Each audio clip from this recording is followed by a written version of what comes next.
দিনের সম্পূরক কার্যসূচি এক অনুযায়ী আমি এখন মাননীয় স্বরাষ্ট্রমন্ত্রী সালাউদ্দিন আহমদকে সন্ত্রাস বিরোধী সংশোধন বিল 2026 উত্থাপনের অনুমতি প্রার্থনার জন্য আহ্বান জানাচ্ছি। মাননীয় স্পিকার, আপনাকে ধন্যবাদ। আমি জায়গায় ফেরত আসছি। মাননীয় স্পিকার, আমি সালাউদ্দিন আহমদ, মন্ত্রী স্বরাষ্ট্র মন্ত্রণালয়,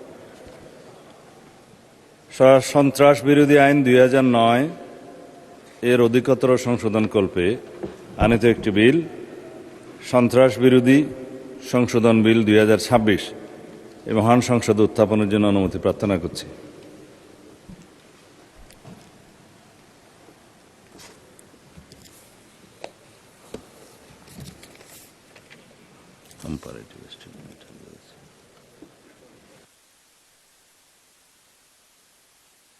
মাননীয় মন্ত্রী, আপনি বিলটি উত্থাপন করুন।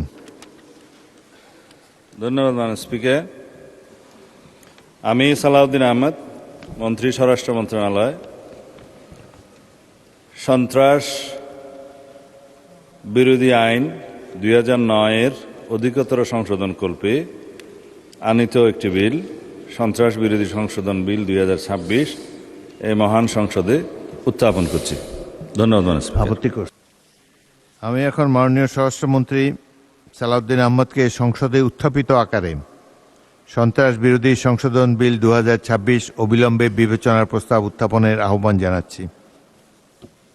ধন্যবাদ মাননীয় স্পিকার। আমি সালাউদ্দিন আহমদ, মন্ত্রী স্বরাষ্ট্র মন্ত্রণালয়,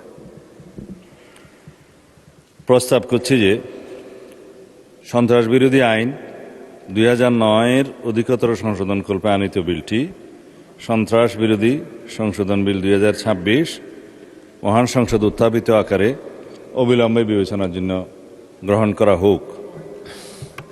সংসদের সামনে প্রশ্ন হচ্ছে, সংসদে উত্থাপিত আকারে সন্ত্রাস বিরোধী সংশোধন বিল 2026 অবিলম্বে বিবেচনার জন্য গ্রহণ করা হোক। যারা এই প্রস্তাবের পক্ষে আছেন তারা হ্যাঁ বলুন, যারা এই প্রস্তাবের বিপক্ষে আছেন তারা না বলুন। আমার মনে হয় হ্যাঁ জয়যুক্ত হয়েছে, হ্যাঁ জয়যুক্ত হয়েছে, হ্যাঁ জয়যুক্ত হয়েছে। অতএব সংসদে উত্থাপিত আকারে সন্ত্রাস বিরোধী সংশোধন বিল 2026 অবিলম্বে বিবেচনার জন্য গৃহীত হলো।